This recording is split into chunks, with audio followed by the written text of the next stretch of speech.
ओम नमः सिद्धेभ्यः। ओम नमः सिद्धेभ्यः।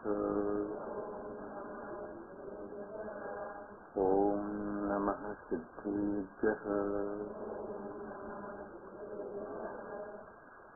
यार ज्ञान शक्ति कोटि सूर्यरन्नु मीरिದೆ ಮತ್ತು ಯಾರ ದಿವ್ಯ ಧ್ವನಿಯು ಲೋಕಹಿತವ ಮಾಡಿದೆ ಮೂರು ಲೋಕದಲ್ಲಿ ಯಾರ ಕೀರ್ತಿ ವ್ಯಾಪ್ತವಾಗಿದೆ ಅಂಥ ದೇವರಲ್ಲಿ ನನ್ನ ತಲೆಯು ಬಾಗಿದೆ ಅಂಥ ದೇವರಲ್ಲಿ ನನ್ನ ತಲೆಯು ಬಾಗಿದೆ। पंच परमेश्वर भगवान की अहिंसा परमो धर्म की आज के प्रवचन वात्सल्य भावना की आचार्य गुरुवर श्री विद्यासागर महाराज परम पूज्य एम सागर मुनि महाराज की समस्त आचार्य संघ की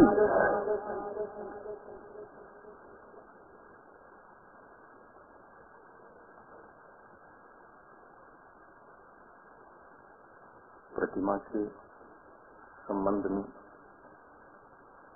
चर्चा करने से पूर्व संक्षिप्त में 5 मिनट प्रवचन वात्सल्य के बारे में भी चर्चा करना आवश्यक है। 15 प्रवचन सुने और एक प्रवचन नहीं सुने तो तीर्थंकर प्रकृति का बंध भी कैसे हो।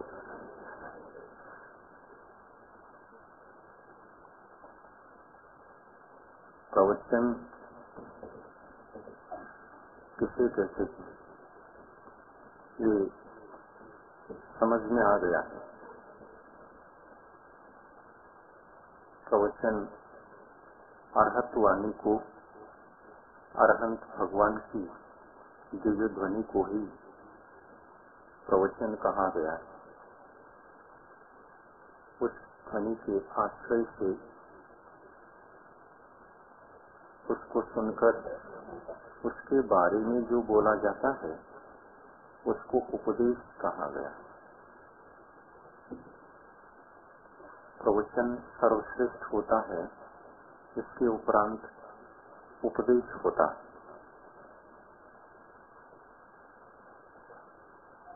प्रवचन में वत्सल होना, प्रवचन में प्रीति, प्रवचन में अनुराग, ये प्रवचन वत्सलत। जिस जीव को भगवान की वाणी पर वात्सल्य रहेगा, अनुराग रहेगा, वो अवश्य मार्ग पर आएगा। किस मार्ग पर आएगा? मोक्ष मार्ग पर आएगा। किस मार्ग पर आएगा? अपने स्वयं के आत्म कल्याण के मार्ग पर आएगा। यह कल्याण का मार्ग कहीं बाहर तो है नहीं, स्वयं को सोचना है, स्वयं के लिए सोचना है, स्वयं में सोचना है और स्वयं ही चलना है। खुद ही चलना है और खुदा बनना है।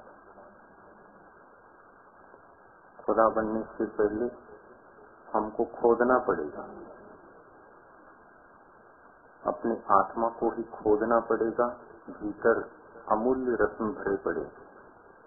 उस खदान में 3 रत्नों की प्राप्ति हो सकती है। ये 3 रत्न ही हमारे लिए मार्ग हैं। तो ये 3 रत्न और मार्ग जब भीतर है, हमारे ही खदान में है, तो इस खदान में खोजना किसका कर्तव्य है? स्वयं का। उसको खोदना हो तो वात्सल्य आवश्यक है। इसके ऊपर वात्सल्य, प्रवचन के ऊपर वात्सल्य, भगवान की वाणी पर वात्सल्य। हे भगवान, आपने जो प्रवचन के माध्यम से उपदेश दिया है उसी के अनुसार हम चलेंगे। हम सद्मस्त वाणी के अनुसार नहीं चलेंगे। आप वीतरागी हैं, परमात्मा हैं, तरन तारण हैं, कल्याणकारी हैं। आपके अनुसार हम अपना जीवन बनाएंगे। आपकी वाणी में सत्य ही सत्य है, सत्य के अलावा कुछ दिखता ही नहीं। हर शब्द में गहराई है, हर शब्द सत्य की ओर इंगित करता है। उसमें फालतू वचन कुछ भी नहीं है। व्यर्थ के वचन आपके वचनों में हो ही नहीं सकते। ऐसे वचन की महिमा आपकी है। ऐसी वचन महिमा संसार में और किसी के पास नहीं है।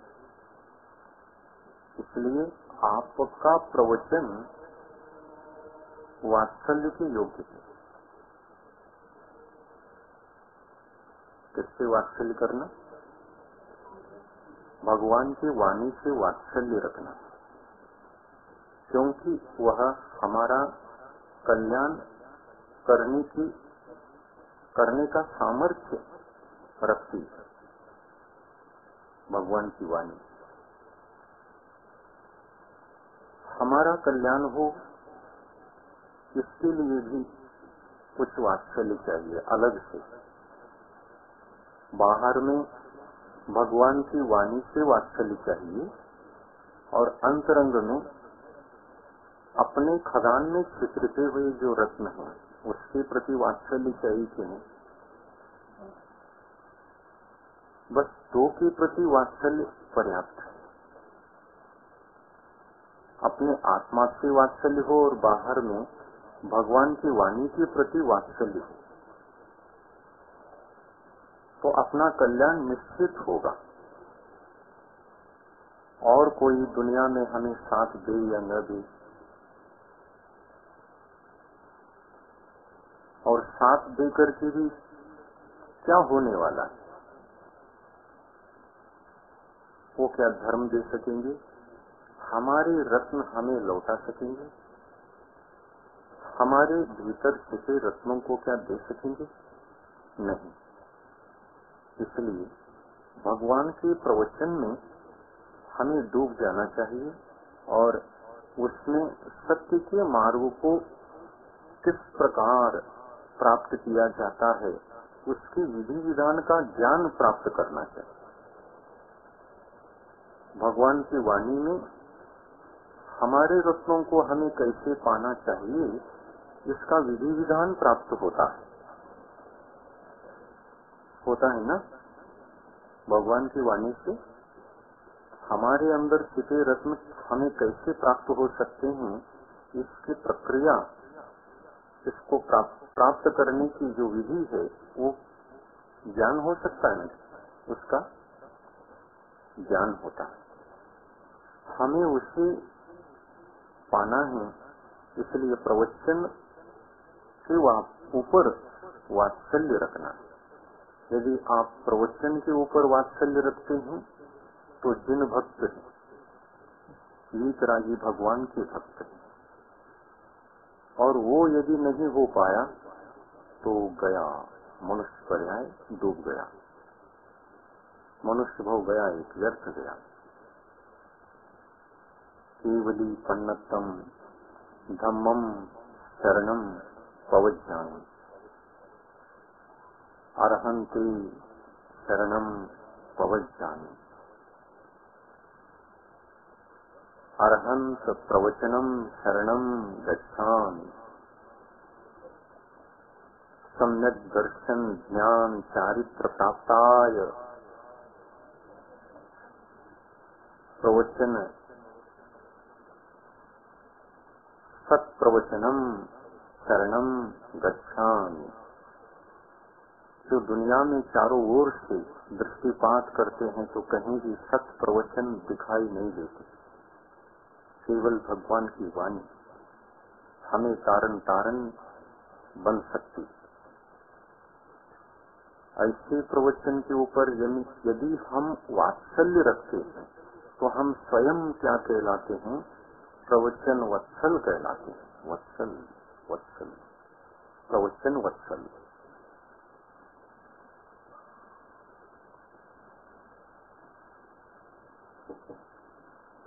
आपका फेवरेट भगवान, उपास्य भगवान वीतराग हो,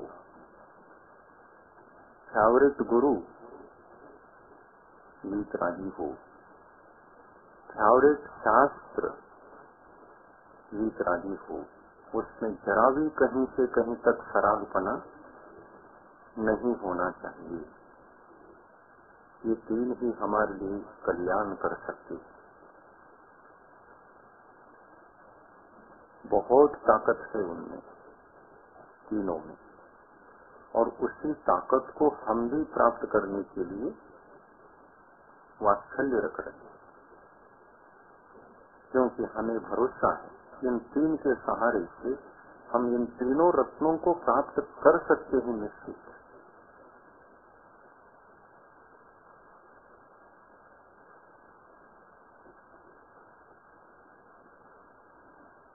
प्रवचन वात्सल्य, वात्सल्य शब्द की जो उत्पत्ति हुई है इसको ध्यान से सुनना बहुत अच्छा है। वत्स कहते हैं गाय के बछड़े को, वत्स, वत्स, और गाय को कहते हैं धेनु। धेनु यानी गाय।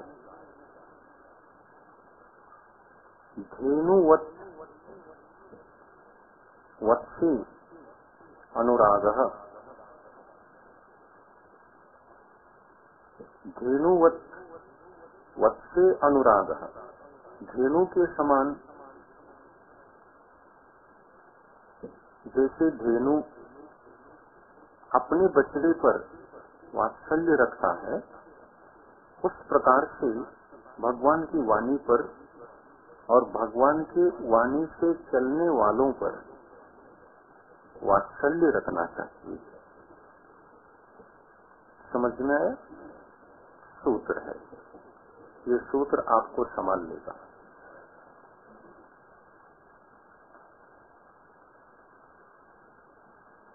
कोई भी गाय दुनिया की, कोई भी गाय अपने बछड़े को जन्म देने के पश्चात उस बछड़े से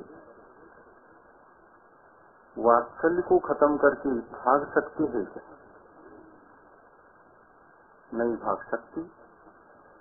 वह गाय अपने वत्स को, बछड़े को चाटती है, अनुराग रखती है, वात्सल्य रखती है। वह बछड़ा कहीं दूर भी चला गया हो तो वह स्वयं कहीं दूर है और कहीं घास चरती रहती है, किसी को देखती रहती है, लेकिन देखती हुई भी नहीं देखती रहती, खाती हुई भी नहीं खाती रहती, पूरा ध्यान उधर ही रहता है, इधर बछड़े के ऊपर। ये संसार में प्रकृति नियम है, सृष्टि का नियम है। जो अपने से उत्पन्न होता है उस पर ही वात्सल्य होता है, जो दूसरे से उत्पन्न हुआ है उस पर वात्सल्य नहीं हो पाता।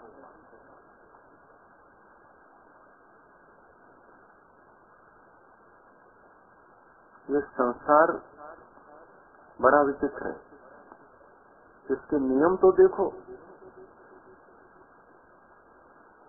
इसकी विचित्र दशा तो देखो।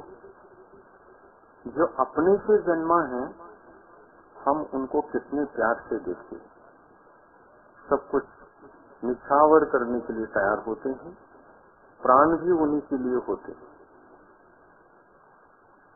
आप भी अपने बच्चों के प्रति कितना क्या रखते हैं भावों में,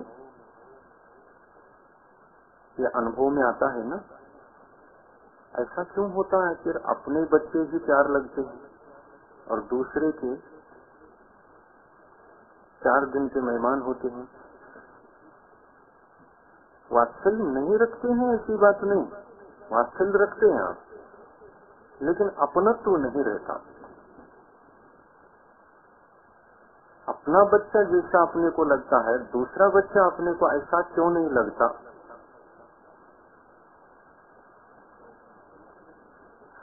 तो अपना नहीं है इसलिए। तो यहाँ पर भी ऐसा होना चाहिए। जो प्रवचन अपना नहीं है, उस प्रवचन में वात्सल्य क्यों? छद्मस्थ वाणी में और प्रभु की वाणी में डिफरेंस तो है। प्रभु की वाणी आपकी वाणी क्यों? क्योंकि प्रभु की वाणी के बिना हम अपने रत्नत्रय को जन्म नहीं दे सकते। त्रिकाल सत्य है, आकाश की सत्य। जैसे विवाह किए बिना संतान की उत्पत्ति नहीं होती, आकाश की सत्य,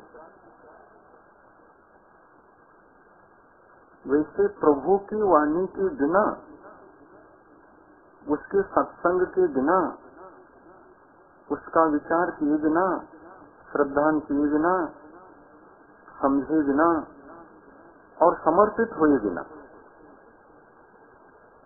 समर्पित हुए बिना, किसके बिना?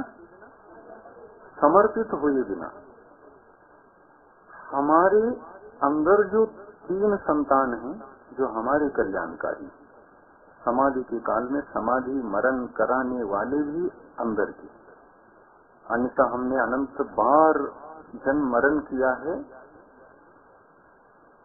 हमारे मरण को सफल नहीं बनाया। थे अपने परिवार में, अपने ही संतान थे, लेकिन कुसंतान थे। मिथ्या दर्शन, मिथ्या ज्ञान, मिथ्या चारित्र, कुसंतान थी। इन तीनों ने हमारा कल्याण नहीं किया। जो हमारा कल्याण कर सके ऐसी संतान पैदा हो, तो वो 3: सम्यक दर्शन, सम्यक ज्ञान, सम्यक चारित्र। हमारे भीतर से ये उत्पन्न होते हैं और इनमें कल्याण करने की शक्ति, इनमें हमारे लिए सहयोग देने की शक्ति है। मरण के अंत समय तक ये तीनों हमारे लिए सहयोग देते हैं। देंगे कि नहीं देंगे? सम्यक दर्शन, सम्यक ज्ञान, सम्यक चारित्र, यही सहयोग देने वाले। धर्मो रक्षति रक्षितः, हमको कुमरण से बचाने वाले कौन? सम्यक दर्शन, सम्यक ज्ञान, सम्यक चारित्र। इन तीनों की प्राप्ति बाह्य निमित्त से यदि हो सकती है, तो कौन सी वाणी से होगी? भगवंत की वाणी से होगी। और उस भगवान की वाणी को हृदय में विनय के साथ धारण करना चाहिए, तिरस्कार नहीं होना चाहिए। कठिन है ये, बहुत कठिन है, ये कर नहीं सकते, पहले पासों हम बहुत ऐसे करते आए हैं। नहीं, अपने आदत की वशी नहीं होना ये आवश्यक है। अपने वश में रहना ये आवश्यक क्रिया है। पर के वश में रहना ये अवशीपना है। आवश्यक क्रिया क्या है? आवश्यक क्रिया, प्रमुख क्रिया तो यही है कि हम अपने को पाएं, अपने को उपलब्ध हों। हमारी आत्मा का कल्याण, जो संतान मेरे पैदा होंगे, ये जन्म के अंतिम समय तक काम में आए, सुख दें, सेवा करें, इहलोक में भी सुख दें और परलोक में भी सुख दें, ऐसी शक्ति जिनमें है उस संतान की हम रक्षा करते हैं। अगर संतान पैदा हुआ और कुसंतान पैदा हो गया तो अपने से उत्पन्न होने के बाद भी उतना वात्सल्य रह नहीं पाता।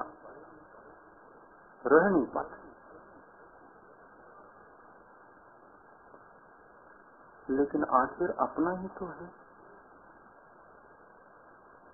क्या करेंगे? हमारा मरण दुर्मरण करा सकता है और कराता ही है, लेकिन फिर भी अपने से ही तो उत्पन्न हुआ है। अपना मानोगे कि नहीं? उसको नहीं भी मानोगे तो आपका ही है। किसी से भी पूछो दुनिया में, मिथ्यात्व को हमने ही जन्म दिया है, मिथ्या ज्ञान को हमने ही जन्म दिया है, मिथ्या चारित्र को भी हमने ही जन्म दिया है। ये हमने जन्म दिया है तो ये तीनों बच्चे अपने ही हैं कि नहीं? तो इन तीनों बच्चों को समझा बुझाकर इनको संस्कारित करके सन्मार्ग पर लगाओगी कि नहीं? लगाओ। ये अनादिकाल से तीनों हमारी आत्मा के भीतर जन्मे 3 संतान हैं और प्रत्येक जीव के पास है। प्रत्येक जीव के पास है। किसके नहीं? किसके यहाँ नहीं है ये? और इन तीनों को जन्म देने के लिए कोई भगवान की वाणी आवश्यक नहीं। और हमारे इस संतान पर तीनों को सत संस्कार डालने के लिए भगवान की वाणी की जरूरत है। संस्कार डालने का माध्यम है प्रवचन। किस पर संस्कार डालना है? आत्मा के ऊपर संस्कार डालना है। कैसे संस्कार डालना है? ये आत्मा तो जन्मा है, आर्य खंड में जन्मा है। ये मिथ्यात्व, मिथ्या दर्शन, मिथ्या ज्ञान, मिथ्या चारित्र 3 हैं, क्रम से हैं। किसका जन्म पहले हुआ? मिथ्या दर्शन बड़ा बेटा, मिथ्या ज्ञान बीच का बेटा और मिथ्या चारित्र छोटा बेटा। छोटे बेटे से बहुत प्यार। आचरण में क्या आ रहा है? मिथ्या आचरण। छोटे बेटे से बहुत प्यार है, इसलिए हर समय मुख से यही निकलता है, पहले पासों हम यही करते आए हैं, यही ऐसा ही आचरण हमारा है। तो सबसे ज्यादा प्यार तो आचरण से है, पहले पासों से है।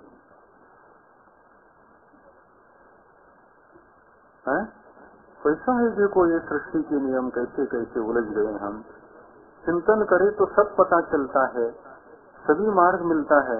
मार्ग भी अपने अंदर है और कुमार्ग भी अपने अंदर। चिंतन नहीं करेंगे तो कुमार्ग वैसा का तैसा रहेगा, और चिंतन करेंगे धीरे धीरे कुमार्ग हटेगा, सन्मार्ग आएगा। और सन्मार्ग पर लगाना है इन तीनों को। 3 ही बेटे हैं आपके पास। कितनी संतान पैदा होना चाहिए? ज्यादा से ज्यादा 3।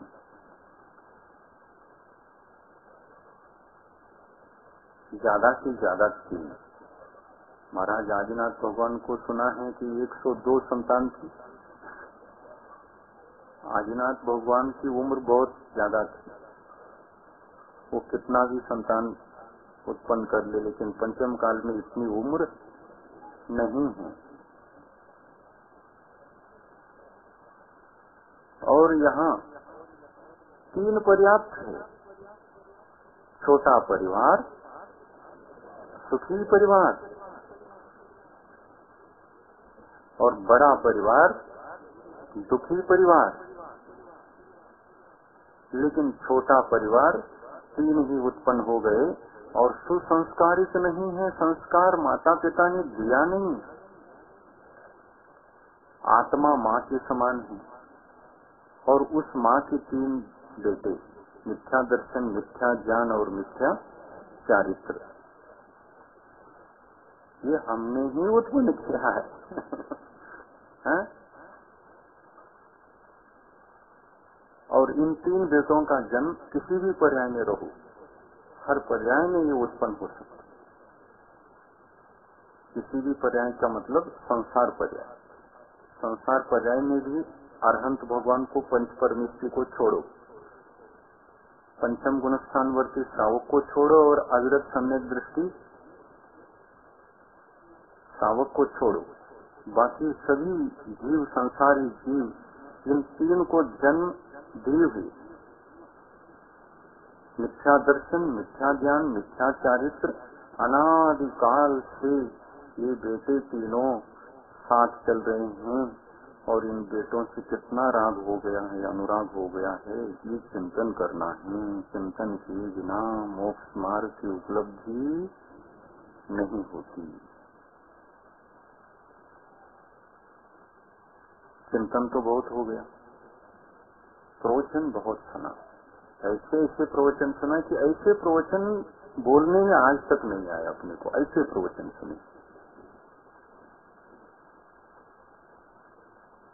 बहुत आनंद आया। आया है ना? और यहाँ तक आनंद आया है कि हम सब कुछ के लिए तैयार हो गए। 27 लोग प्रतिमा लेने के लिए तैयार हो गए। ये क्या कम है? ये किसका प्रभाव है? ये प्रवचन का प्रभाव, भगवान की वाणी का प्रभाव। उसी वाणी को जैसा का तैसा यहाँ प्रेषित किया जा रहा है, पेश किया जा रहा है। ये उपदेश का प्रभाव है, ये प्रवचन का प्रभाव है, ये अपने आत्मा में ग्रहण करने वाले सामर्थ्य का प्रभाव। पात्रता थी, ग्रहण हुआ और आपके भाव जगे।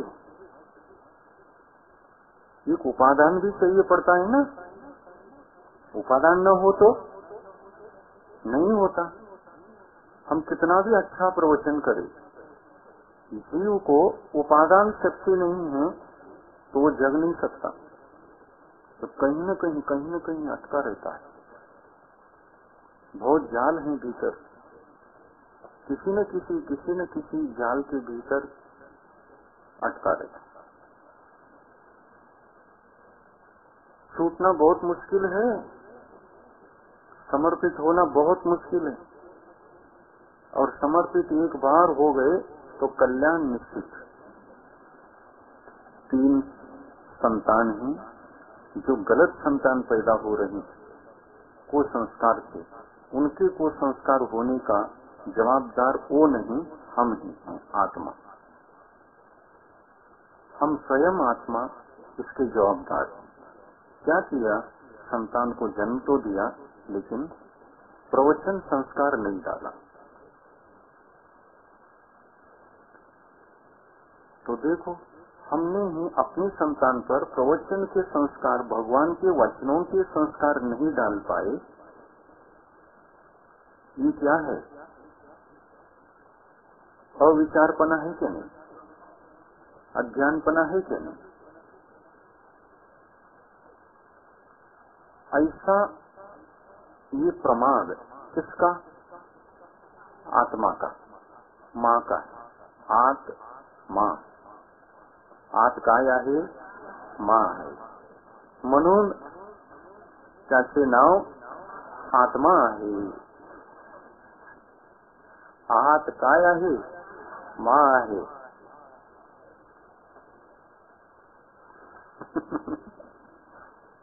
अपनी आत्मा ही माँ है, और उस माँ ने 3 को जन्म तो दिया है, लेकिन संभाल नहीं पा रही। देखो, बच्चों को जन्म तो दे और उनको संभाल न पाए तो गलती किसकी? माँ की गलती। आप जो माँ है, उस आप माँ को ही पहले प्रवचन के संस्कार चाहिए। माँ के ऊपर जब तक अरहंत भगवान के प्रवचन के संस्कार नहीं आएंगे, तब तक बच्चे संस्कारित नहीं होंगे। माँ ही गलत है तो बच्चे क्या करेंगे? बच्चे तो बच्चे हैं, वो तो बाद में बचेगी, पहले आप हैं। माँ जिनवानी प्रवचन कहलाती है। इस जिनवानी पर वात्सल्य होना चाहिए। घर घर शास्त्र संग्रह करो, भगवान की वाणी को संग्रह करके एक कपाट बनाओ, उसमें विनय के साथ विराजमान करो, उस वाणी की भक्ति करो। हे शास्त्र, हे भगवान की वाणी, हमारा आत्म कल्याण करो, हमारे परिवार पर सत्संग संस्कार डालो। हम इसलिए घर में ला करके आपकी पूजा कर रहे हैं, नमस्कार कर रहे हैं, स्वाध्याय कर रहे हैं, अध्ययन कर रहे हैं। दिन रात ज्यादा से ज्यादा स्वाध्याय होना चाहिए। आत्म कल्याण करना हो, सही जैन धर्म का पालन करना हो, तो स्वाध्याय सतत चलना चाहिए घर में। जिस घर में स्वाध्याय नहीं, वो जैन घर नहीं।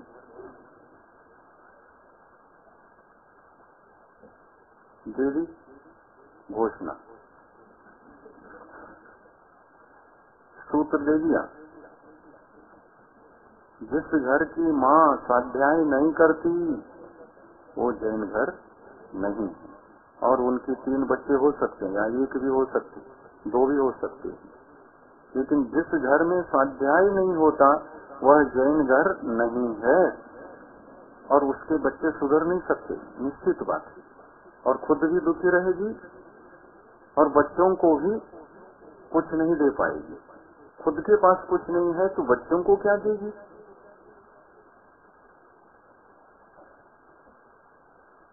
तो पढ़ने की आदत डालो, संस्कार डालो। साल भर में 10 दिन आ गए और यहाँ पूजा करके वहाँ चले गए, ये जैन धर्म नहीं है। आत्म संस्कार का नाम जैन धर्म है। जैन धर्म तो प्रतिक्षण जीवित रहता है, 10 दिन नहीं रहता वो।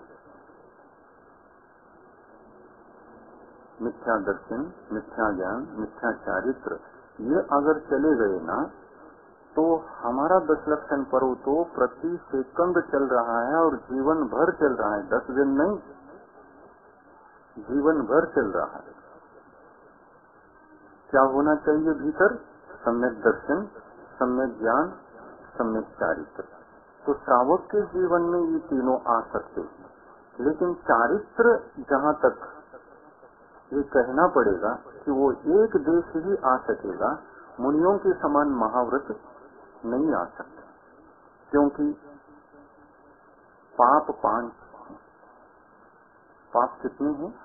5 पाप हैं। इन 5 पापों को थोड़ा थोड़ा कम करता है। इसमें से थोड़ा, इसमें से थोड़ा, हिंसा थोड़ा, परिग्रह थोड़ा, कुटिल थोड़ा, चोरी थोड़ा, थोड़ा थोड़ा पाप कम करके वह पंचम गुण स्थान में प्रवेश करता है। प्रतिमाधारी हमें क्यों बनना है? क्या कम करने के लिए? 5 पापों को कम करने के लिए। क्योंकि ये 5 पाप जीवन में हमें दुखी बनाते हैं। ये बढ़ते रहते हैं, पाप का बंद होता रहता है, और पाप के उदय में हम दुख का अनुभव करते हैं। दुख को भोगना हमें ही पड़ता है। इसलिए ये अंदर जो माँ है ना, आत्मा है ना, उस माँ को ही पहले समझाओ क्या कर रही हो। बिगाड़ रखी अपने संतान को, परिवार को, और खुद भी दुखी हो। इस माँ को समझाओ। भीतर प्रत्येक जीव के पास, शरीर के पास आत्मा है। आत्मा है बगा चला, आहे माँ।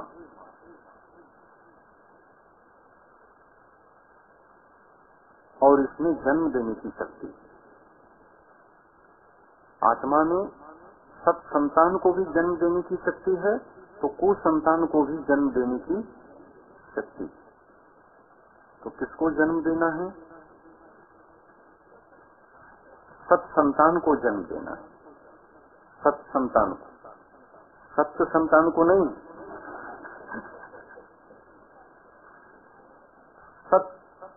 सत्य नहीं, सत्य, हाँ, सत्य यानी सतुद्ध, वो संतान। तो माँ गलत है तो सत्य संतान उत्पन्न होता है, और माँ सही है तो सत संतान पैदा होता है। बहुत अंतर है। तो डबल कर दो तो सत्य होता है, और उसको आधा रखो सत्य होता है। सत्य यानी समीचीन, और सत्य यानी मरा हुआ। तो संतान में कोई जीवन ही नहीं, प्राण ही नहीं। वो माँ का हित कर सके ऐसी शक्ति उसमें नहीं है। ये क्यों हुआ? क्योंकि हमारी गलती, जन्म देने वाले की गलती। क्या नहीं किया हमने? भगवान की वाणी पर यही हुआ, यही हुआ। अब विचार करो, जागो, उठो। घर घर में जिनवानी माँ की लाइब्रेरी होना चाहिए। रखेंगे ना? सुनाई दिया ना? जागो, उठो, सो नहीं। कितना जगा रहे हैं? जाग रहे हैं? क्या करना है? एक कपाट बनाना है जिनवानी की, एक रूम बनाना है, और एक रूम बना करके उस रूम में जिनवानी रहेगी, और भगवान की प्रतिमा भी रखो तो कोई दिक्कत नहीं, लेकिन उसके लिए कुछ मर्यादा ज्यादा है। रख सकते हैं, बहुत अच्छा है। घर में भी एक भगवान रहे तो सदा सत्संग प्रभु का हम घर में भी पा सकते हैं। जब सामायिक करने के लिए जाएंगे उस कमरे में जाएंगे जहाँ पर भगवान है, जिनवानी शास्त्र है, उनके प्रवचन ही प्रवचन, शास्त्र उनका प्रवचन है, भगवान का प्रवचन। तो वहाँ जाकर के हम स्वाध्याय करेंगे, वहाँ जाकर के सामायिक करेंगे, ध्यान करेंगे, जाप करेंगे। धर्म की क्रिया करने के लिए, शांति पाने के लिए जाना हो तो एक कमरा बना लो अपने घर में, एक कमरा, चाहे करोड़ों का खर्चा क्यों न हो, एक कमरे बनाने के लिए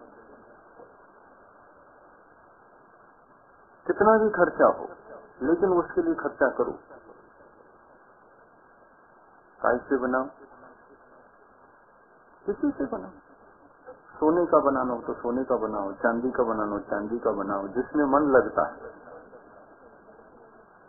हा?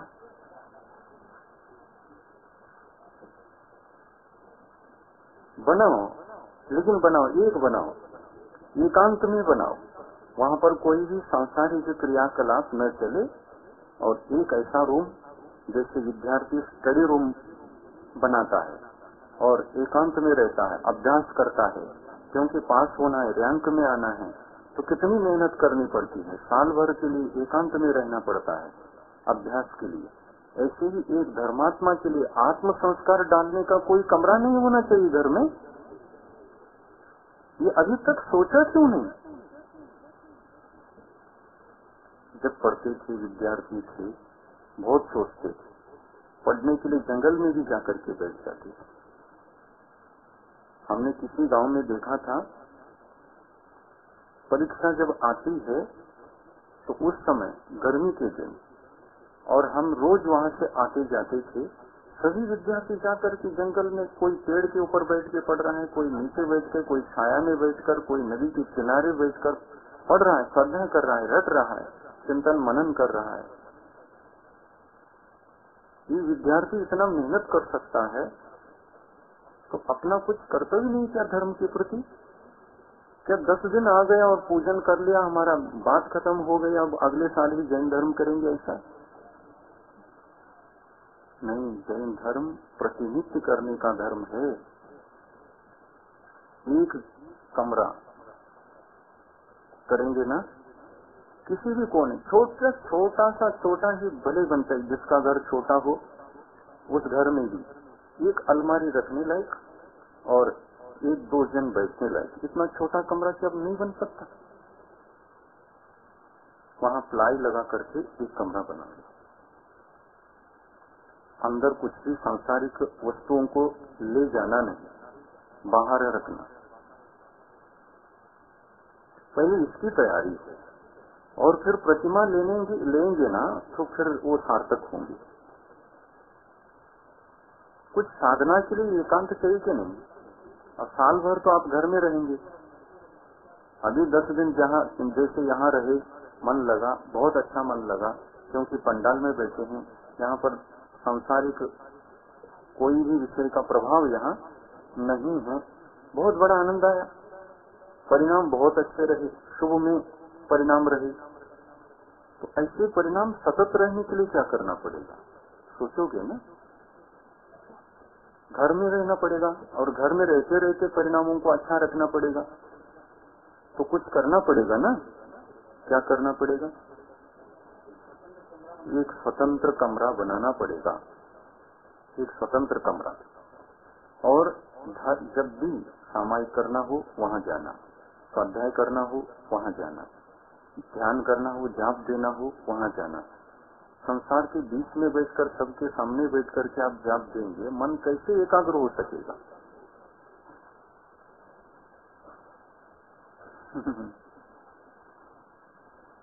तो सबसे पहला जोरदार मेरा कहना है कि हर घर में एक कमरा ऐसा हो जहाँ पर देव शास्त्र गुरु रहे और आपके सांसारिक वस्तुओं से अलिप्त रहे, संसार के माहौल से वो कमरा दूर रहे। छत पर बनाना सबसे अच्छा, एक रूम, ऐसा भी एक सिंपल रूम बनाओ, बन सकता है। 2 दीवार खड़ी हो जाएंगी, ऊपर कोई एक छत डाल दो, सीमेंट का पत्थरा भी डाले तो चले और प्लास्टिक के पत्रे हल्के आए हैं उसको भी डाले तो चले, लेकिन बनाओ। हम 2-3 महीने वहां रहे, कहाँ बनाएंगे ना, बहुत बड़ी बात हो जाएगी। 27 नक्षत्रों का उदय हुआ है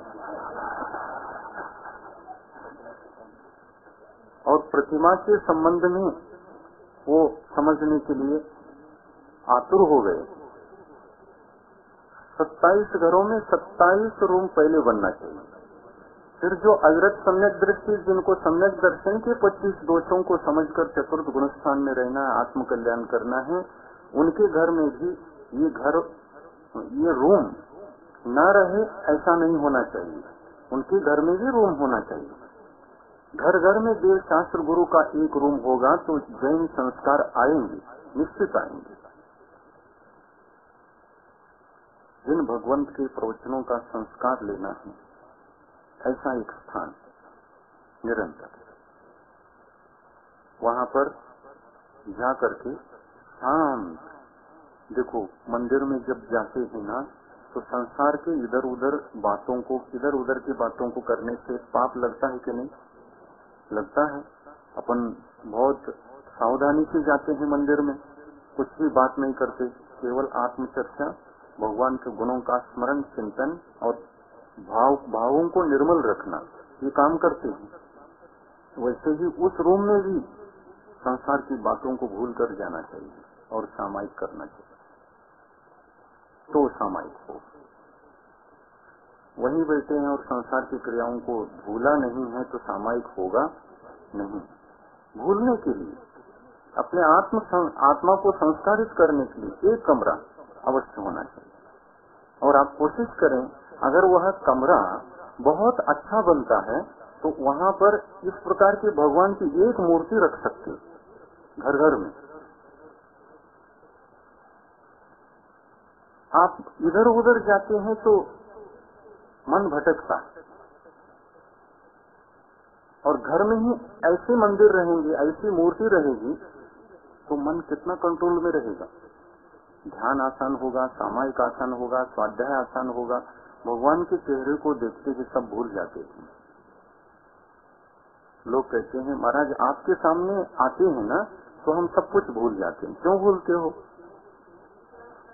वीतरागता, वीतरागता में अलग ही जादू होती है। वीतरागता में अलग से ही जादू होता है। और ये वीतरागता हमको झेलना है। ऐसी ही वीतरागता अपने जीवन में आ सकता है, उसी को पाना है। इसलिए एक भगवान और शास्त्रों का संग्रह और गुरुओं का फोटो। गुरु तो रख नहीं सकते गुरु को। महाराज हमारे कमरे में आप हमेशा एक रहो।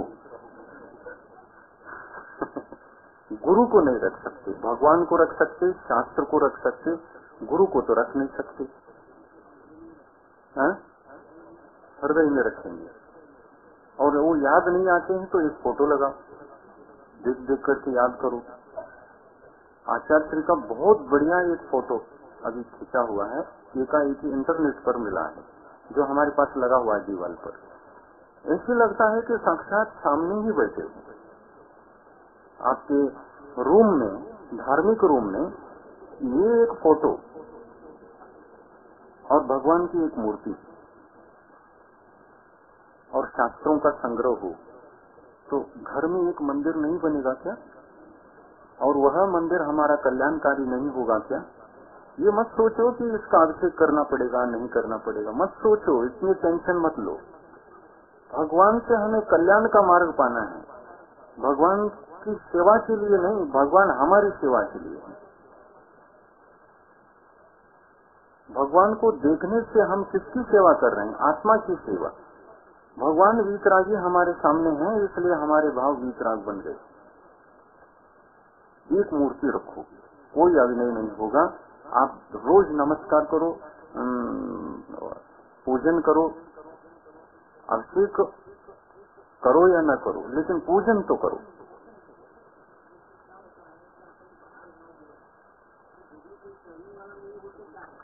पूजन भी डेली करना ये कोई नियम है क्या? घर गए, बाहर गए तो बाहर गए, भगवान घर में है, भगवान अपना देख लेंगे। पूजन नहीं करने वाला कोई ना हो तो उनको क्या कम है क्या?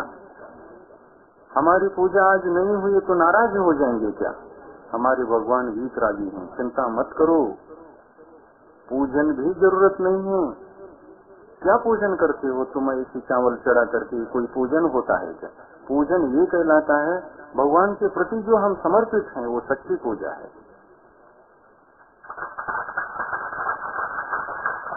देव, शास्त्र, गुरु के प्रति जो समर्पण है, उनके वाणी के अनुसार जो हमारा आचरण बन चुका है, वो हमारी सच्ची पूजा है। हमारा सम्यक दर्शन सच्ची पूजा है।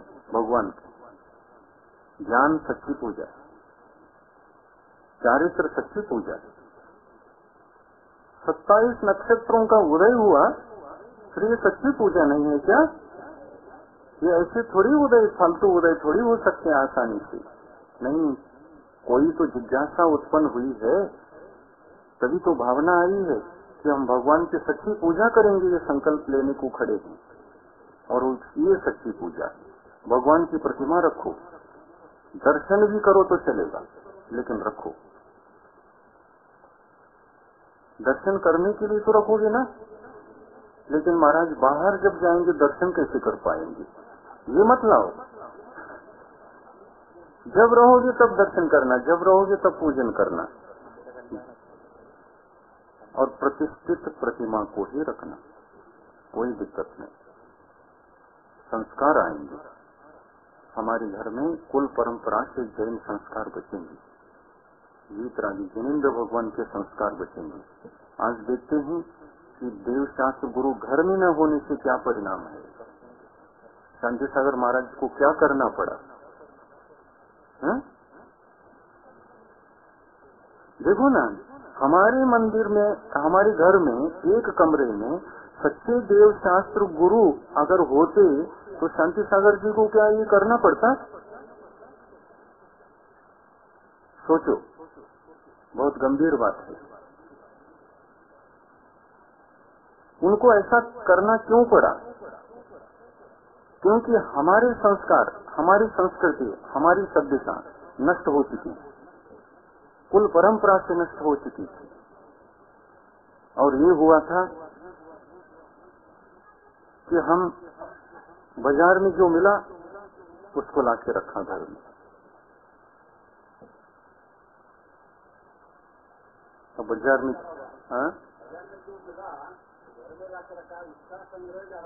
उसका संग्रह ज्यादा होगा, बढ़ता गया वो। इनसे सुना ये ठीक करता है, उसको भी लाके रखा। उनसे सुना ये बहुत अच्छा करता, उसको भी लाके रखा। तो छद्मस्त की वाणी और इधर भगवान की वाणी। छद्मस्त की वाणी बाजार में मिलती है और आपको वो प्रेरणा देता है, ये ऐसा करेगा ये रखो, ये ऐसा करेगा ये रखो। तो रखते संग्रह होता जाता है तो परिग्रह बढ़ जाता है। मिथ्यात्व कौन सा परिग्रह? अंतरंग परिग्रह, बहिरंग परिग्रह। तो अंतरंग परिग्रह अज्ञान है, मिथ्यात्व है। अज्ञान के कारण से अज्ञान क्यों आया? जिनवानी न होने से अज्ञान बढ़ा। तो अज्ञान बढ़ने से क्या आया? ग्रहित मिथ्यात्व आया। ग्रहित मिथ्यात्व अंदर आया और वह ग्रहित मिथ्यात्व संग्रह होता चला गया। और जितने प्रकार का संग्रह हो गया वो इकट्ठा होता गया। गुरु को ये काम करना पड़ा।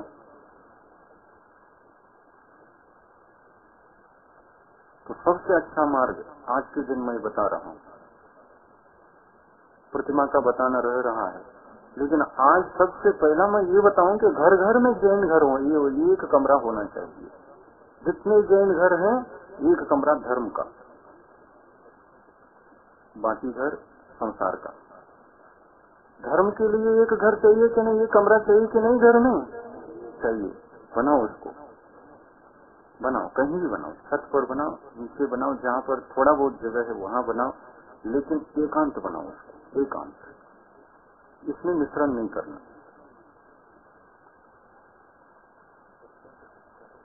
तो इससे क्या होगा? बच्चों के ऊपर संस्कार भी होगा। वंश परंपरा से ये देव शास्त्र गुरु घर में रहेंगे तो इसी के प्रभाव आएंगे कि नहीं? घर में भगवान रहेंगे, घर में गुरु रहेंगे, घर में जिनवानी रहेगी, तो बाजार के ये आएंगे ही नहीं। ये नहीं होते हैं इसलिए वो आते हैं। जिनवानी नहीं है इसलिए अज्ञानी बनते हैं। अज्ञानी बनने से छद्मस्तों की बातें सुनने लगते हैं बाजार में जाकर, और वो आ जाता है।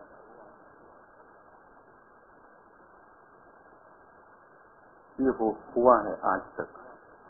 इसको जरा नया मार्ग देना है, नया टर्न। ऐसे जा रहे थे, अब जरा ऐसे जाना है। घर घर में प्रभु वाणी गंगा की तरह, शीतल जल गंगा का शीतल जल बहता रहे। वंश परंपरा से वह जल पिए लोग। ऐसी कोई व्यवस्था बना लो, ये बहुत अच्छा है। प्रतिमा किसे कहते हैं? उनके कितने भेद हैं? प्रतिमा कितने प्रकार की होती? 11 प्रकार। प्रतिमा किसे कहते हैं? ये भी प्रतिमा है, जिनेंद्र भगवान की प्रतिमा। तो 11 प्रतिमा लेने का मतलब ये नहीं कि 11 प्रतिमाएं बिठाना घर में जाकर, नहीं, ये प्रतिमा नहीं। इन्होंने जो कहा है वो प्रतिमा। तो इन भगवान ने क्या कहा है? अपनी आत्मा को प्रतिमावत बनाने के लिए जो साधना के मार्ग होता है, साधना के मार्ग होते हैं, उनको स्वीकार करना। वो 11 हैं। साधना के जो स्थान हैं, ये सीढ़ी हैं, वो 11 हैं।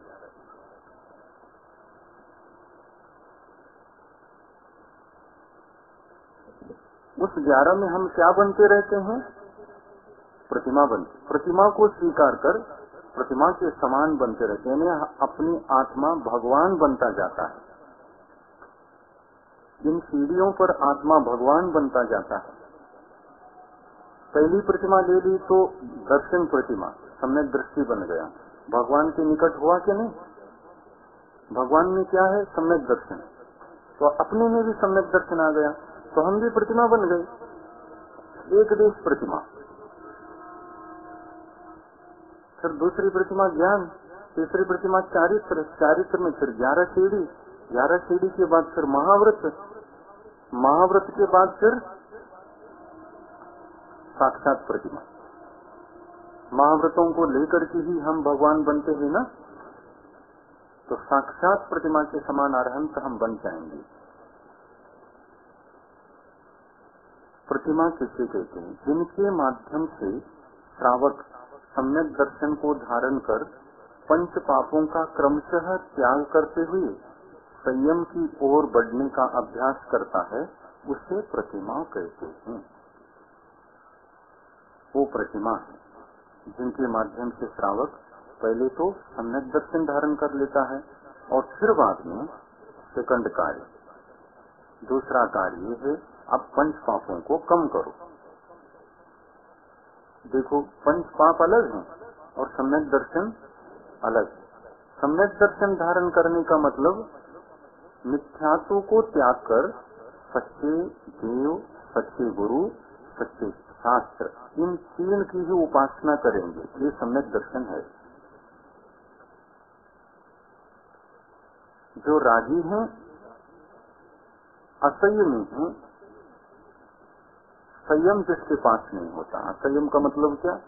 संयम यानी पंच पापों का त्याग नहीं, जिसको ऐसे जीवों को, तो सामान्य रूप से सभी हम असंयमी हैं, अभी संयम धारण नहीं किया है।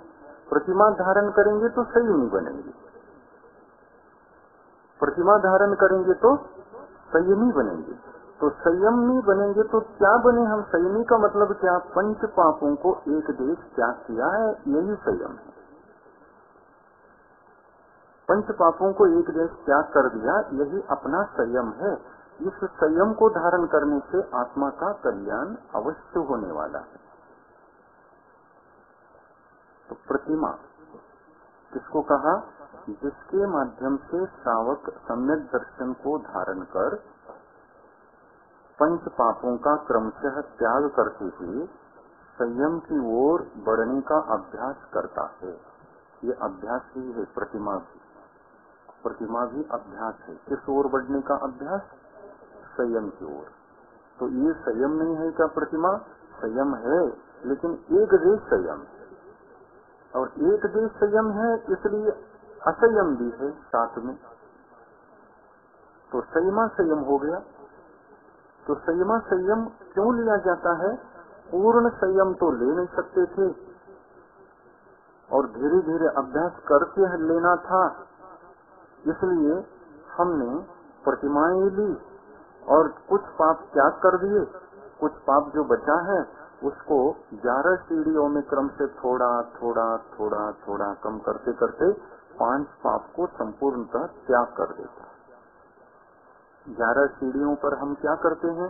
5 पापों को कम करने का प्रयत्न करते, और जैसे जैसे ऊपर की सीढ़ी पर जाएंगे वैसे वैसे पाप और कम होता जाएगा। देखो कैसा मार्ग बताया भगवान ने। जिसको एकदम सर्कस करने का सामर्थ्य नहीं है, शक्ति नहीं है, उनके लिए भगवान ने क्या बताया? हाँ, तुम धीरे धीरे अभ्यास करो, पहले अभ्यास करो, अभ्यास करके फिर बाद में सर्कस करना भी आ जाएगा। महाव्रत सर्कस है तो एक साथ किसी को नहीं होता, वो धीरे धीरे करना चाहता है। तो धीरे धीरे करने के लिए हमारे 27 नक्षत्र भी पर्याप्त है। ये सर्कस करेंगे आगे जाकर के, निश्चित रूप से सर्कस करना भी आ जाएगा। सबसे टेढ़ा काम है सर्कस करना। योगासन करना सरल है, सर्कस करना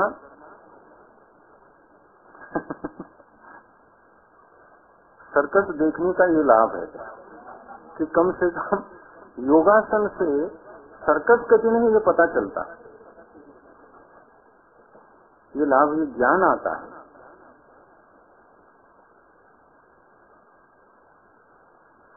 तो अपन करेंगे, धीरे धीरे करेंगे, 5 पापों को कम करेंगे।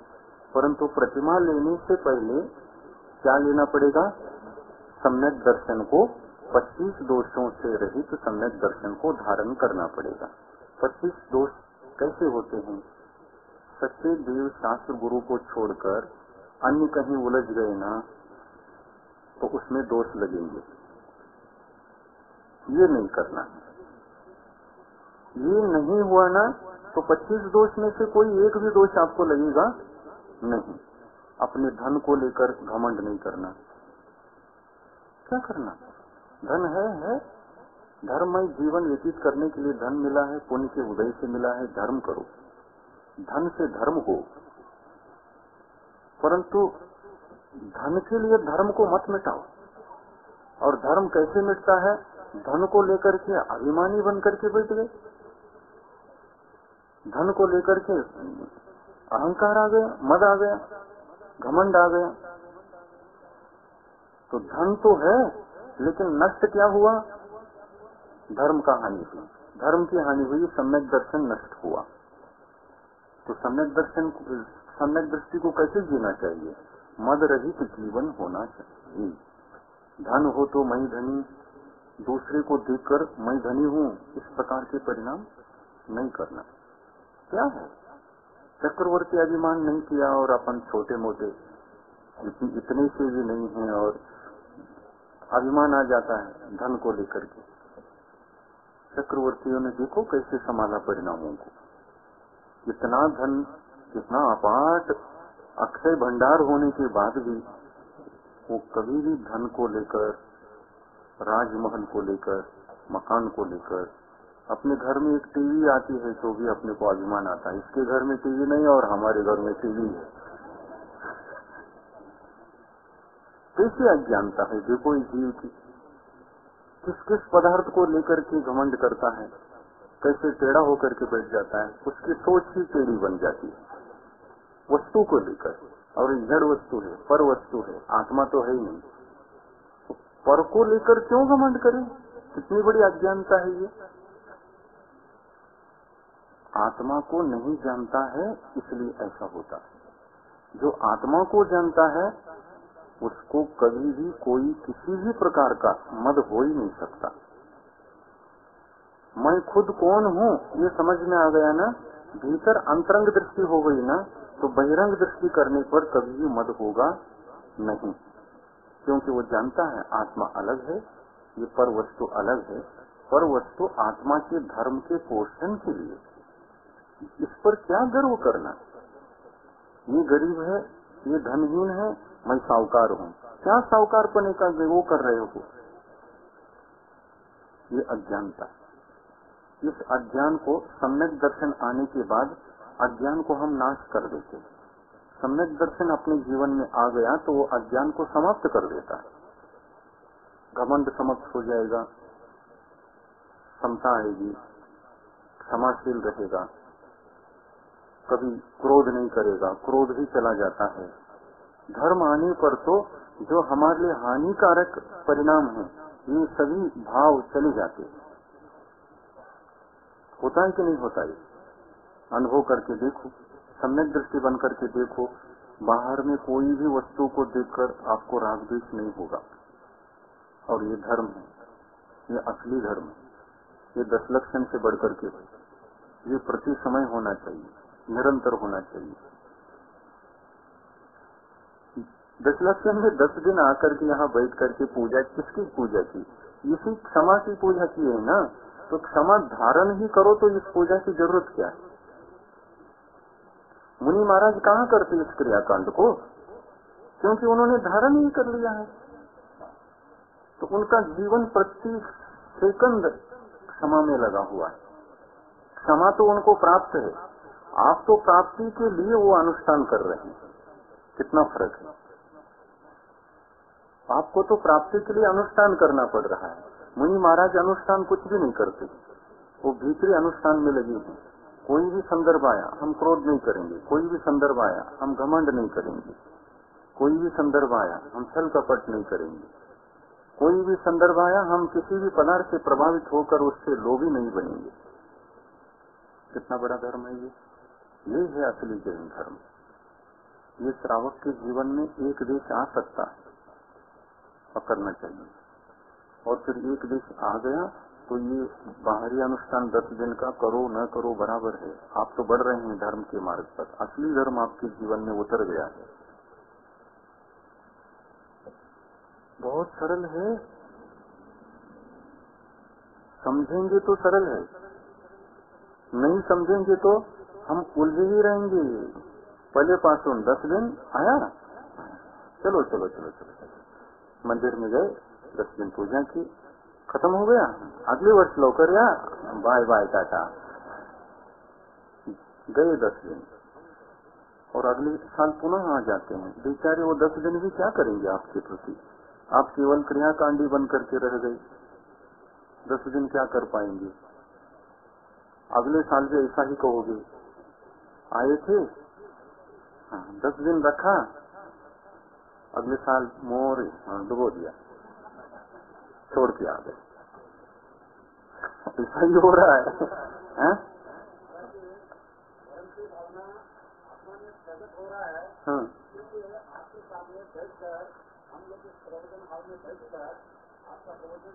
सुनकर भावना भा रहे हैं,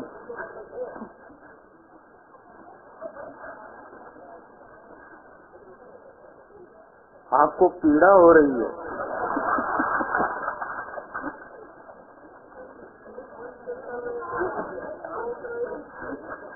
आपको पीड़ा हो रही है, हम कर तो रहे हैं। ऐसी पीड़ा होना चाहिए, ये अच्छा लक्षण है कि महाराज कर तो रहे हैं हम, हाँ कर तो रहे, यही कर रहे हैं कि नहीं कर रहे सुनना चाहता था, इसलिए हम बता रहे थे।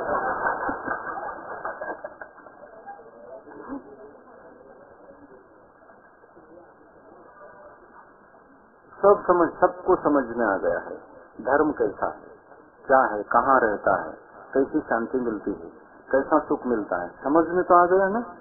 वही ज्यादा करना, जो सत्य है, जो वास्तविकता जहाँ है वहाँ शक्ति लगाओ, ज्यादा वहाँ शक्ति लगाओ, इसको छोड़ो।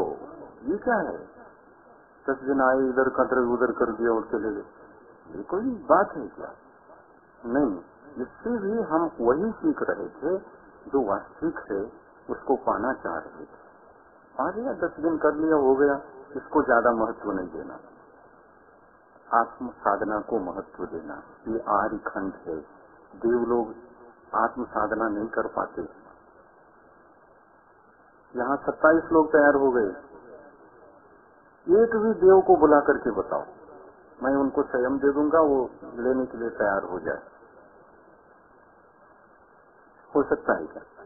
देवगति की कोई भी देव, भवनवासी, यंत्रवासी, ज्योतिष, वैमानिक, कोई भी देव, एक भी देव स्वर्ग में पंचम गुणस्थान वर्ती नहीं है। साधना कर ही नहीं पाता हो। जो साधना नहीं कर पाता आत्मा का, उनके लिए ये अनुष्ठान है, बाहरी भक्ति करने का एक माध्यम है। 10 दिन तो भगवान के गुणगान गाकर, भक्ति करके, पुण्य कर्म बांधकर वो चली जाती है। ये देवों के लिए है, ये पूजा अनुष्ठान आपके लिए मेजर नहीं है। आपका मेजर विषय संयम है, साधना है। देवों को पूजन मेजर विषय है, क्योंकि उनके जीवन में साधना तो आ ही नहीं सकती। आप साधना की ओर ध्यान दें अधिक से अधिक, तो ये मनुष्य पर्याय सफल है। प्रतिमाधारी बनने की ओर ध्यान देंगे तो आपका जीवन सफल है। और चौथे गुण स्थान में भी आपका मरण हुआ तो देवों में और आपके मरण में क्या फर्क रहा? ये भी सम्यक दृष्टि, आप भी सम्यक दृष्टि, वो भी चतुर्थ गुण स्थान वर्ती, आप भी चतुर्थ गुण स्थान वर्ती, दोनों उसी गुण स्थान में मरण किए तो फायदा क्या रहा? और देव दौड़ दौड़ करके आपके पास आते, अनुवृत्ति के पास। कोई कष्ट आया हो तो बताओ, हम सहयोग पहुंचाएंगे। ये आपके पास आते हैं। क्यों आते हैं? संयम धारण किए हैं इसलिए आते हैं। इस संयम से प्रभावित होते हैं देव। आप जो प्रतिमाधारी बन गए ना, इससे प्रभावित होते हैं। वो शील है। देवगति में शील पालन नहीं हो पाता। शील का मतलब पंचशील, पंचशील, अहिंसा, सत्य, अचौर्य, ब्रह्मचर्य और अपरिग्रह। परिग्रह छोड़ नहीं सकते, अहिंसा का पालन नहीं कर सकते, सत्य बोल नहीं सकते। परिग्रह रखने वाला सत्यवान हो ही नहीं सकता, तो देवलोग परिग्रह छोड़ नहीं सकते। इसलिए पंच कुशील से बचकर पंचशील का पालन भी नहीं कर सकते। ये परिस्थिति है। तो देवों के समान हम क्यों रहे? नहीं, देव से तो हम श्रेष्ठ हैं, हम बड़े हैं। देव हमारे पास आते, देव हमारा सम्मान करते। किस वजह से? उनसे एक कदम आगे हैं और आप सही नहीं बन सकते, इसलिए एक कदम आगे आकर के ये आपकी उपासना करते। देवों के लिए आप उपास्य हैं और देव आपके उपासक हैं। समझ में आ रहा है? ये जिनेन्द्र भगवान ने कहा है, ये प्रवचन कहता है, जिनेन्द्र भगवान का प्रवचन। उस प्रवचन में वात्सल्य रखना। कैसे वात्सल्य? हम क्या बन सकते हैं वो हम बनेंगे, उससे अनुराग रखना। अनुराग रखकर वैसे बनने का प्रयत्न करना। तो प्रतिमाधारी कोई बन नहीं सकते ऐसी बात नहीं। प्रतिमा लेना भी बहुत सरल है, बहुत सरल, परंतु थोड़ा प्रमाद छोड़ना पड़ता है। थोड़ा प्रमाद छोड़ना पड़ता है। प्रमाद छोड़े बिना तो साधना नहीं बनती, इतना तो निश्चित है। तो थोड़ा सा प्रमाद छोड़कर आप मार्ग पर लगेंगे, सब कुछ हो जाएगा। पहली बात, प्रतिमाधारी बनना हो तो 25 दोषों से रहित संयत तो चाहिए, ये हो गया। दूसरी बात, प्रतिमाधारी बनने वाले के लिए 5 पापों को एक देश त्याग करना पड़ता है। तो जो परिग्रह है वो आवश्यक जितना आपके लिए स्वतंत्र, यानी व्यक्तिगत रूप से सोचना, मेरे जीवन के लिए जितना धन है, जितना सोना, जितना चांदी, 10 पदार्थ मतलब क्षेत्र, वास्तु, हिरण्य, सुवर्ण, धन, धान्य, दासी, दास, वस्त्र, पात्र, ये जितने आपके लिए आवश्यक हैं, संयम जीवन व्यतीत करने के लिए जितना आवश्यक है, आवश्यक को रखो, शेष को त्याग करने की भावना रखो और उतना त्याग कर दो। एक मर्यादा बना दो और समय समय पर त्याग करो उनको। जितना पहली बार में त्याग किया ना, ठीक है, अभी इतना आवश्यक था, अब ये अनावश्यक था, अभी छोड़ दिया। बाद में फिर जो बचा था उसमें जो अनावश्यक दिखता है उसको और त्यागना। बाद में फिर उसमें से जो अनावश्यक दिखता है उसको भी त्यागते रहे। इस प्रकार से परिग्रह को कम करते करते करते करते जाने का नाम प्रतिमा है।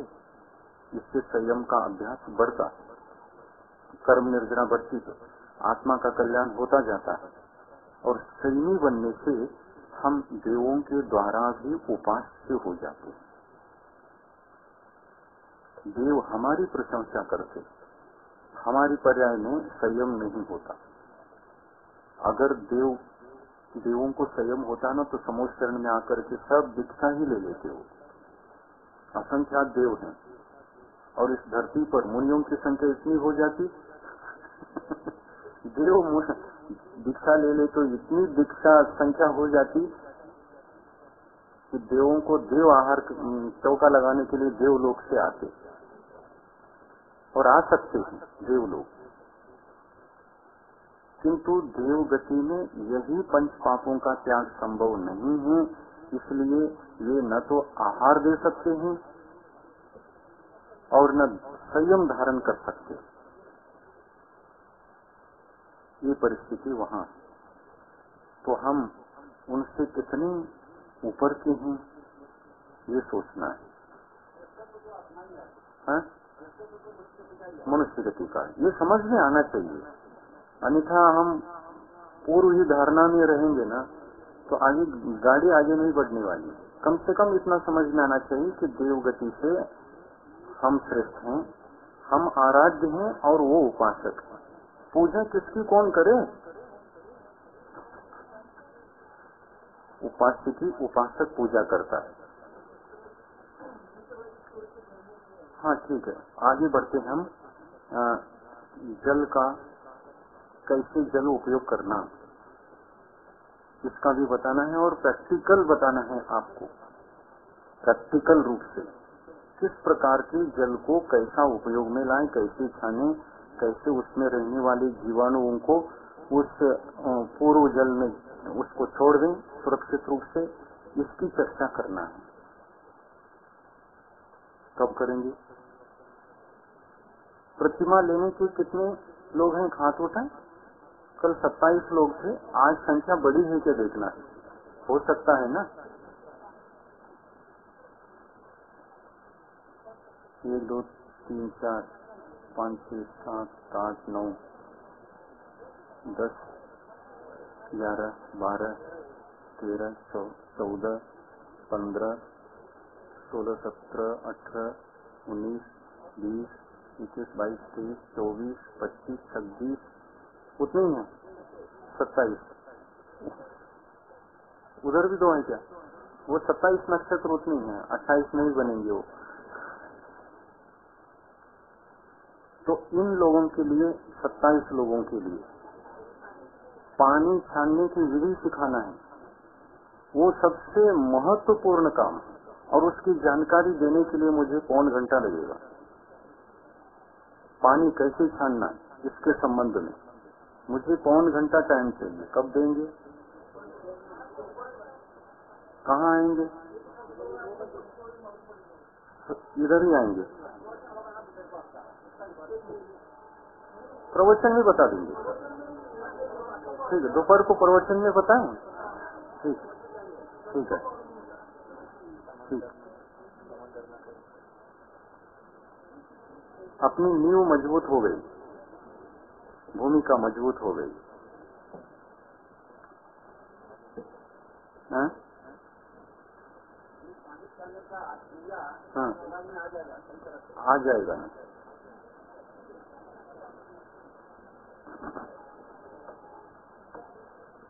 कई प्रश्न होते हैं, उनको भी उठा उठा करके पूछना। हाँ, हम कुछ समझा देते हैं तो उसमें और प्रश्न उत्पन्न होते हैं, उनका समाधान लेना, तो फिर वो प्रतिमा निर्दोष पलेगी। क्योंकि अहिंसा धर्म है, उन जीवाणुओं को रक्षण करना अत्यंत महत्वपूर्ण होता है। इसलिए कैसे उसको छान करके रक्षण करना, इस बात की चर्चा हम दोपहर को प्रवचन में करेंगे। 9:15 बज गया। हाँ, 10 मिनट ले ले और 10 मिनट ले ले। कैसे? आज कुछ पूजन बचा नहीं इसलिए। ठीक ठीक ठीक। देखो, 11 प्रतिमाओं का नाम सुनाता हूँ और संक्षिप्त में उसका स्वरूप भी बता देता। दर्शन प्रतिमा पहली, लिखोगे तो सुनोगे, लिखने की जरूरत नहीं, पुस्तक में ही लिखा हुआ। सम्यक ज्ञान संस्कार पुस्तक ले लो, उसमें लिखा हुआ एकदम पाठ है, उसमें सभी लिखा हुआ, क्या करना क्या नहीं करना। अब देखो, पहले सुनो, लिखो नहीं, इसको लिखते समय सुन नहीं सकते, पहले सुनो। दर्शन प्रतिमा, दर्शन प्रतिमा नहीं, सम्यक दर्शन को धारण करने की बात इसमें होती है। सम्यक दर्शन 25 दोषों से रहित होकर पालन करना, ये दर्शन प्रतिमा है। व्रत प्रतिमा, इस व्रत प्रतिमा में 12 अनुव्रत लिए जाते हैं, 5 अनुव्रत, 3 गुणव्रत और 4 शिक्षा व्रत, ऐसे 12 अनुव्रतों का पालन करना होता है। इन्हीं 12 अनुव्रतों का पालन करने के लिए पानी को कैसे छानना चाहिए, ये बात आती है, तो वो सभी प्रक्रिया समझाना है। ये 12 अनुव्रतों का पालन निर्दोष करना, ये दूसरी प्रतिमा है। प्रतिमा लेने वाले पहली प्रतिमा लिए बिना दूसरी प्रतिमा नहीं ले सकते, और दूसरी प्रतिमा लिए बिना तीसरी प्रतिमा नहीं ले सकते, तीसरी लिए बिना चौथी नहीं। यानी नीचे नीचे की प्रतिमाओं को छोड़कर ऊपर के ले लें, ऐसा यहाँ विधान नहीं है। क्रम से ही लेना पड़ेगा। पहला ले लिया है तो पहला ले लिया है, ये चलेगा, लेकिन पहला को छोड़कर दूसरा ले लेंगे, ऐसा नहीं चलता। क्योंकि सम्यक दर्शन से रहित ऊपर की जो प्रतिमाएं हैं वो पंच पापों के त्याग के लिए है, और पहली प्रतिमा मिथ्यात्व के त्याग के लिए। तो मिथ्यात्व को त्याग नहीं किया और पंच पापों को त्याग करते चले गए और 11 प्रतिमा का पालन कर लिया। दर्शन प्रतिमा को छोड़कर दूसरी से लेकर 11 को स्वीकार कर लिया और परिग्रह इतना कम हो गया कि वस्त्र मात्र परिग्रह रह गया। तो क्या ये सफल जीवन है? तो बाह्य त्याग जो है वो व्यर्थ हो जाता है। दूसरी प्रतिमा से 11वीं प्रतिमा तक पंच पापों को कम किया जाता है। समझ में आ गया? पंच पापों को कम किया जाता है। और पहली प्रतिमा में क्या किया जाता है? सम्यक दर्शन का पालन किया जाता है। इतना। तीसरी प्रतिमा का नाम है सामायिक प्रतिमा। सामायिक प्रतिमा का अर्थ होता है कम से कम 3 बार सामायिक करना। सामायिक करने का तात्पर्य क्या? समता भाव रखना। समता भाव कैसे रखे? तो सांसारिक सभी क्रियाकलापों को रोककर थोड़ा ध्यान करने के लिए बैठ जाएं और ध्यान में समता रखने का अभ्यास करें। ये समता तो आने वाली नहीं है, मुनि अवस्था में ही आती है, लेकिन मुनि अवस्था की समता आ जाए इसका अभ्यास यहाँ चल रहा है। तीसरी प्रतिमा में कैसी समता रखना? तो ध्यान में बैठ करके सांसारिक सभी क्रियाकलापों को ज्ञाता दृष्टा होकर देखना, राग द्वेष नहीं करना। जो भी हुआ है हुआ है, अपने को राग द्वेष नहीं करना, अशांत नहीं होना, दुखी नहीं होना, मन में विषाद क्लेश नहीं करना, शांत होकर के बैठना। ये समता। कुछ नहीं, क्या करना उसमें? कुछ नहीं करना। जो कर रहे थे उसी को छोड़ना। क्या कर रहे थे? हर्ष विषाद हुआ था, संक्लेश हुआ था, क्यों? वो झगड़ा हो गया, घर में झगड़ा हो गया, तो संक्लेश नहीं करना। झगड़ा हो गया, अब भूल जाओ। बच्चों को कैसे समझाते आप? क्या हो गया, क्यों रोते हो? तो हमको उनने मारा, मार दिया, अब भूल जाओ। हाँ, तो बच्चा भूल जाता बच्चा भूल जाता है ना। वैसा सामायिक करते समय आत्मा को समझाना चाहिए।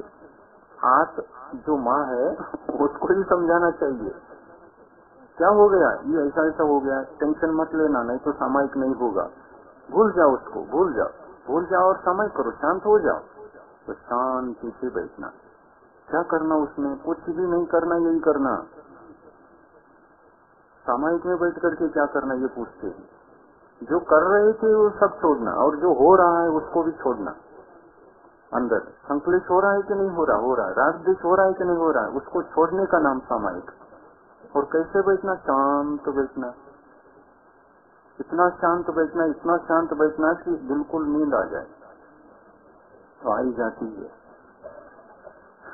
बिल्कुल आ जाती है। मेडिटेशन एक ऐसी औषधि है जिसको गोली खा करके नींद लेनी पड़ती है, उसके लिए सबसे अच्छी गोली है मेडिटेशन, ध्यान।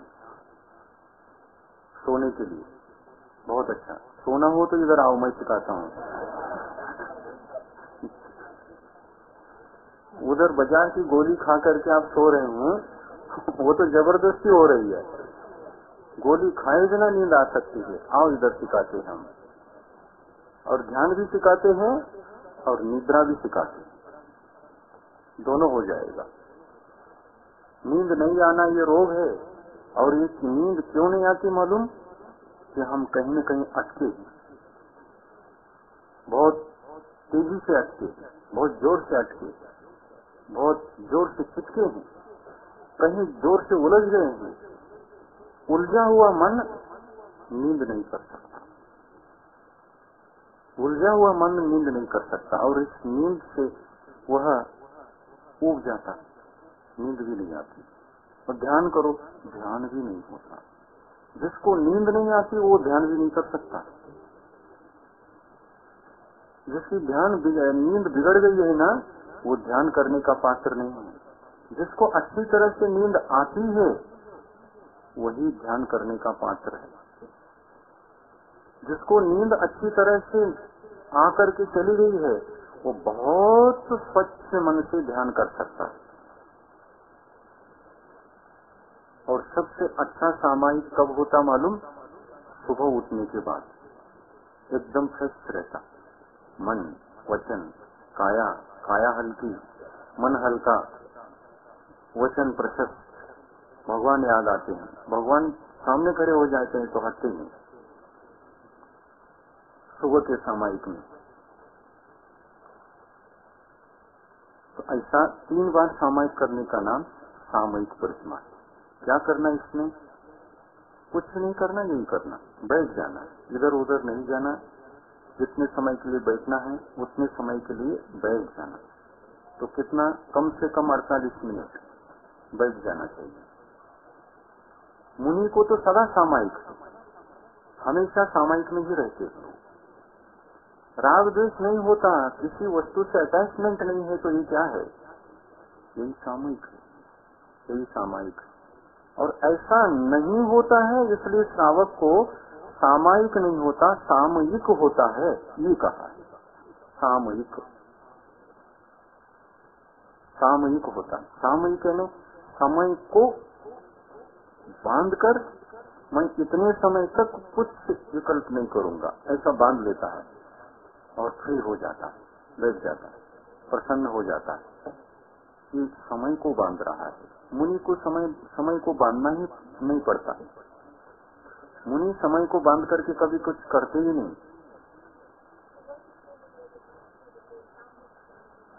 कभी भी बैठो, सामायिक हमेशा करना चाहिए, लेकिन वो हमेशा नहीं कर सकते हैं तो कम से कम 3 बार करने को कहा। 48 मिनट बैठना, कम से कम 3 बार। इसको क्रियाकांड मत बनाओ, इसको क्रियाकांड मत बनाओ। टाइम आ गया, बैठना ही है, टेंशन नहीं जा रहा है। टेंशन मुक्त रहना हमेशा, ये असली सामायिक है।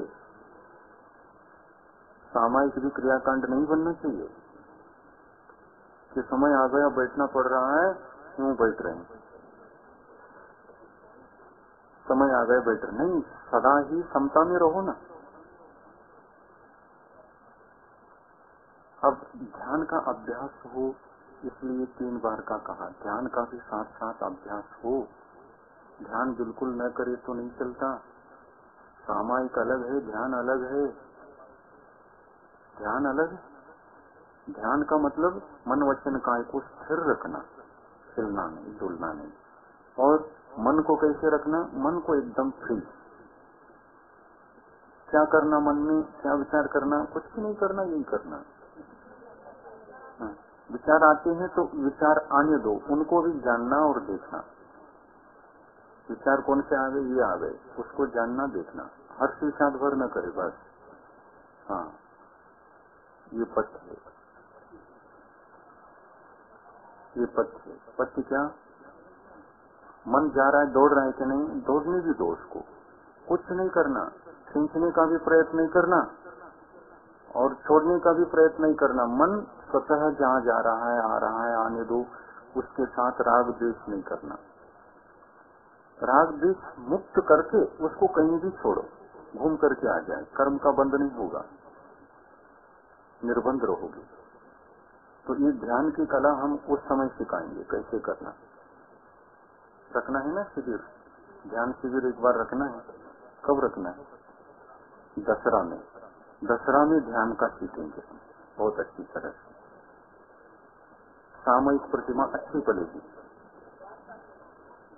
प्रोषिदोपवास चौथी प्रतिमा।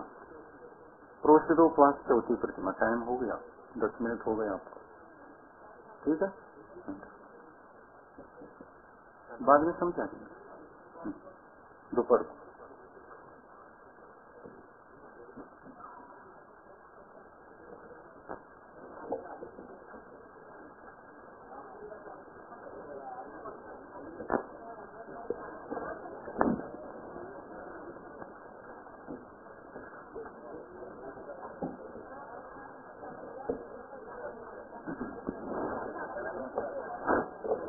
जय जनेन्द्र। पहिला अर्घ्य घ्यायचं आहे. अर्घ्यासाठी उभे राहा.